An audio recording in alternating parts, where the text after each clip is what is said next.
Welcome back, crew. Today we are diving into the newly kickstarted Cosmere tabletop RPG. We're going to be going through and showing you kind of what the system is, what to expect, going over our first impressions from getting to play it live at Gen Con, as well as flipping through the beta, as well as giving a little bit of a heads up on the Kickstarter and kind of how best to participate.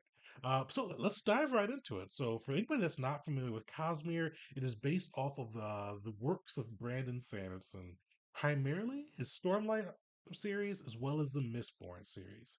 And the way they're doing it is kind of cool with this. There's two core rulebooks that'll be coming out. The first one, 2024, will be Stormlight. The second one in 2025 will be Mistborn, giving you rules to kind of play within that world set. I get to play at Gen Con. This is before the Cosmere piece, as well as it kind of being multiple works of Brandon Sanderson were announced. So we got to play the Stormlight side of it. Though I'm hoping to see more for Mistborn as we get closer, and probably after Stormlight is already released. So with that, and I got the books behind me. If you've watched some of my other coverage of this, I've not read the Stormlight series yet, but I got to play it live at Gen Con, and I was like the odd man out with having read it.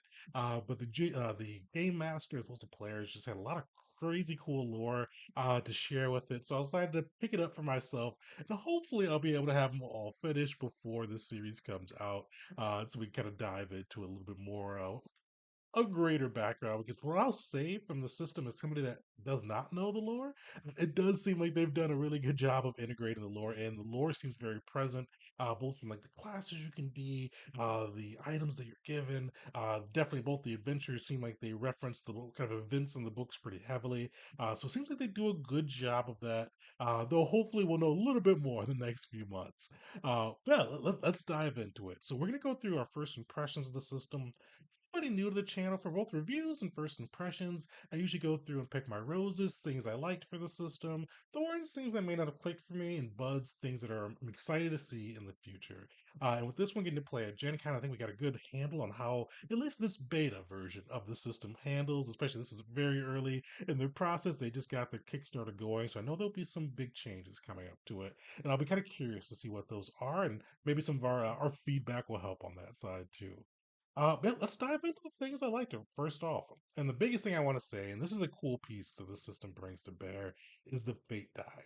I think that's a very fun thing.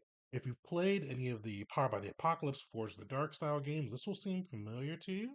But basically, you roll a d6, 1 through 2, there's complications.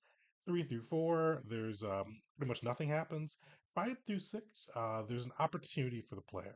And when this fate die is usually going to be brought out is usually the game master is typically going to determine, though there's sometimes some class and player abilities that they can utilize to bring it in on their own. But usually it's going to be a big moment in the game, something that adding that die is going to add tension to the scene, adding some fun opportunities for complications to emerge, or some opportunities for the PCs to succeed beyond kind of what they were attempting to do. Just as the game master I played with at Gen Con called it like the spicy die, just something to spice it up and add that extra bit of seasoning or tension to the scene to make it a little bit more fun and engaging. And I think that's one of my favorite things to the system. It did that really well in a playtest that we got to go through, and especially one thing I liked with both the complications and opportunity.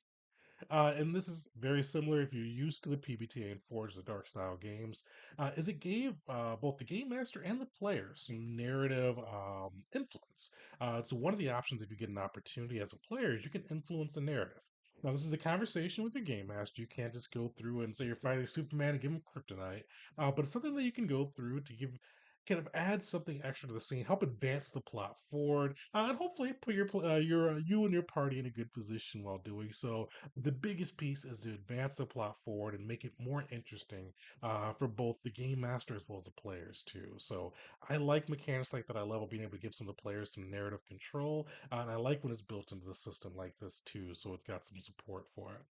Now, the other side, you can get a complication where the game master can do the same, but this time they can introduce a complication like adding something that would add tension to the scene. Not something that's going to straight just screw the party over, but something that's going to make the scene a little bit more tense and gives another puzzle, another obstacle for the players to overcome. So that's really been one of my favorite mechanics with this system. I liked it. It played well. It pairs in the Stormlight TTRPG for the base kind of resolution die is a D20, and it pairs well with that D20. One thing I would mention too is the fate die. If you get a one or a two, so the complications, it does add to your roll. So one is it adds a plus two to your roll. Two, it adds a plus four to your roll. So those are, I think that's kind of a cool way to do that too. So even if the complication may not be related to you failing slash succeeding your role, you could actually use that fate complication plus four to be able to succeed in whatever you're doing. But something still will happen in the narrative, and I think that's fun. I think that's a really cool way to do it. So fate die definitely my biggest rose I'll give for this system. The other thing I really liked with this system is the action system, especially within combat. This system, I think it does a really good job. It feels like almost like a little bit of a hybridization of D&D and Pathfinder 2E. With this system, you've got two to three actions per turn, depending on whether you take a fast or a slow turn. We've got some things to talk about with the fast and slow turn. I like it in concept, but I do think there's a little bit of a thorn with that. But I like how they have the options arrayed, because within the system, there's like so many different actions you can take, whether they're related to your class or just general things that everybody can do. And you have that two to three action system. You can kind of spin them however you'd like. It's similar to Pathfinder 2E, where move is one of those actions. So if you wanted to move up to your core speed, you could do so. You could attack. With this system, they rather than the multi-attack penalty that Pathfinder 2E has, they've got a restriction where you can only attack once with a weapon per turn. So if you're somebody that's dual wielding knives, you could do so. I think you have to spend some focus points to be able to do the next attack. But it does kind of limit those attacks while still giving you the flexibility to make a fun build with that and have as many actions or take as many attacks as the actions and system will allow you, which I like. And outside of that, too, they had a lot of cool reactions and different things that you can bust out of your turn to make them feel different each time you go around. And I'll add to that with the action system. I base level, I do like the concept of a kind of a fast and slow action with people sacrificing a action on their turn to move faster. So if you do a fast action, you just get two actions per that turn, but you're typically going to go ahead of others who have taken, or you will go ahead of others that have taken the slow action.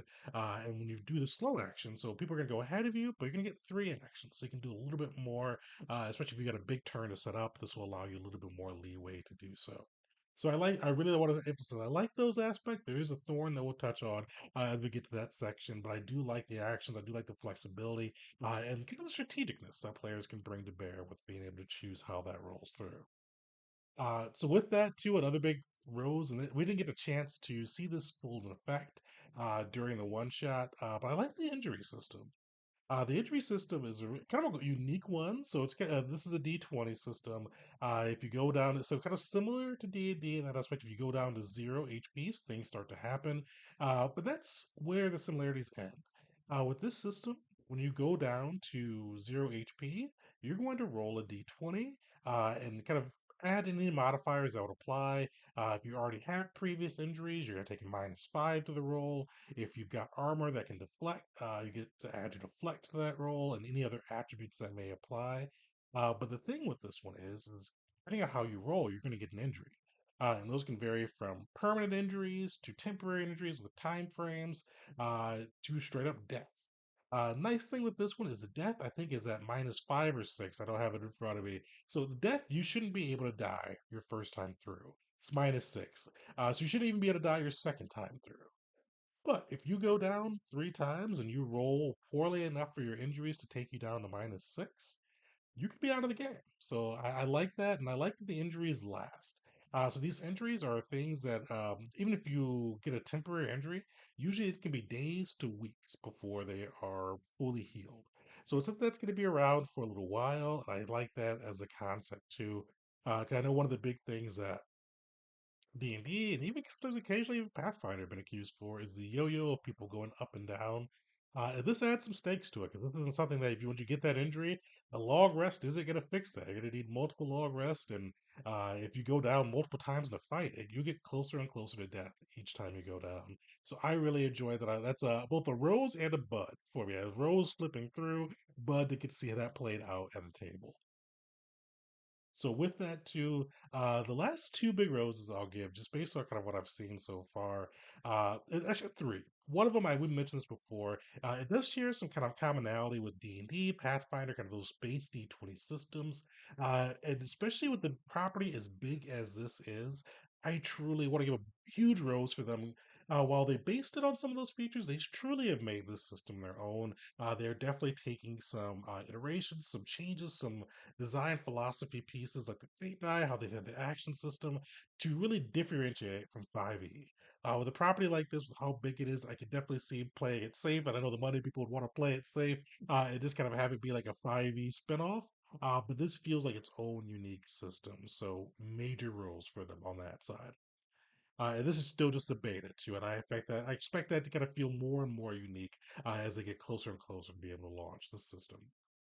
Other cool thing with the system too is I liked how they did the focus points. So the focus points, each class or each character gets a set amount of focus points, and you're able to use them for like a variety of things. A lot of your class features are going to key off focus points. I played the commander in mine, so I was able to utilize that and give people bonuses to their attacks. Also, even if you're a melee character or actually even a ranged character too, if you make an attack, you can spend a focus point if the attack misses to be able to graze the person. So you wouldn't be able to add your attack modifier or your damage modifier to it, but you'd still be able to roll the damage dice and be able to get something for your turn. I like that. I know a lot of systems like we'll pick on the MCDM RPG, Draw Steel, are kind of moving away from the attack roll to make sure people can do things each turn.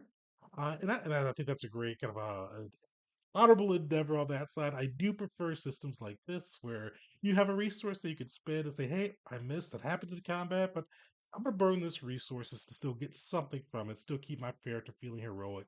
It's still kind of keeping everything moving so you don't have to feel like you waste your turn. So I really enjoyed that too. And another piece, my last rose, I will say, is I liked how they had armor provided a flex score. And for the flex score, it's like a damage reduction score, so DR. So my guy had like I forgot what type of armor, but he had a damage deflection. So anytime he got attacked, he was able to minus that two from it, and then take the remaining damage. I love that. I feel like it's been one of my biggest complaints for a lot of the D20 systems is that armor should make you harder to hit it, should make you harder to damage. I even ran when I played typical 5e. I had like a variant rule I used that helped make that into play. And I like systems that have that built in from the start, just to really kind of show what the armor is there for. So take hits, make it a little bit more tanky. So those are my core big kind of roses for the system. Overall, Buds, biggest one is getting more familiar with the lore. As I said, I feel like they've done a really good job of integrating the lore into this system from the jump. Uh, I also mentioned I want to see the injury system live in practice. And I also want to build my own character. I think they may plan as a character builder up there. I haven't had a chance to do that yet.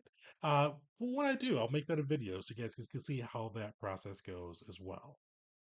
So now let's get into some of the thorns. I'll say my biggest thorn for this system is in the initiative system. And I know I started off with saying I enjoyed the fast and slow system, so I want to provide some clarity there. So the way this system works is at the start of the round, the players as well as the GM will declare if their monsters are going fast or slow. And I'm not sure I have to read in the beta, but when our game master played it, it allowed people to go through. Whoever said they were going fast first, he'd allow them to go first. And then the other players kind of decide after their turns went if they wanted to do fast or slow. And then with that, if you decide fast, the player characters start first. Any monsters that decided to go fast go next. And then if the player characters decide slow, the slow characters will go right after that. And then any slow monsters right after that as well. So for any of you war gamers like me, or if somebody that is definitely kind of like likes to play around with the tactics for it, it can get a little bit meta gamey, at least in my mind. And I'll even kind of leave aside the players being able to decide the fast or slow after another is gone. But the thing is, if everybody decides fast, or at least enough of you decide fast, it's really easy to kind of just start knocking monsters off the board before they even get a chance to react. And with the system, there's no D20 roll, there's no initiative roll. It is all deciding, hey, I'm going fast, hey, I'm going slow. Players always go first. one of my tweaks we were kind of discussing this is the Gen Con Airbnb. I think it'd be fun, like especially borrowing from like Morkborg or some of the other like OSRs, is if you roll a d6 at the start, either the player or the game master at the start of each round, and then the d6 will decide whether the monsters go first or the players go first. So if the monsters do then take a fast turn, they'd go before the players if they roll better on that d6. I think that'd be a fun way to keep it kind of dynamic on that side versus always allowing the players to go first and just really having things whittled down, especially if they focus on it, without being able to get a chance to react and have a turn. So that's one of my thorns, and if they don't change it, something I may homebrew it if I get to play it, but I'll be curious to see if they get more feedback on that. I didn't really have too many thorns. The system has said kind of has its roots in D&D and Pathfinder. The Fate die is amazing. It's just really one of those ones I think will be a really cool addition to the tabletop RPG space. And I'm super excited to see how they do because the Kickstarter has been huge so far. I've not looked at the numbers to compare it to the other big TTRPG releases, but they're already at 6 million, and that's one of the biggest Kickstarters I've seen. I'm pretty sure that's already ahead of the MCDM RPG. I think already ahead of Dolomite.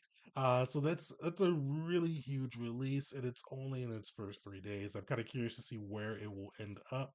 I'm going to throw the link to the Kickstarter below, just in case you want to definitely kind of support them on their new endeavor here. One thing I will point out, and this is just a little bit of help for the Kickstarter, it took me and some of my friends on the server a little bit to figure it out. Uh, but the lowest tier you'll see on there comes with two world books, and I want to clarify their world books. So it gives you different information for running the system or about the world and kind of running a game within the Stormlight and Mistborn series. They are not the core rule books.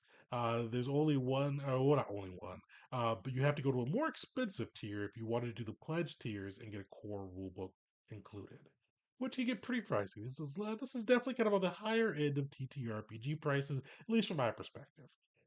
But don't let that discourage you. If you click the pledge, I forgot what pledge now or just pledge button, which will allow you to pledge for $1.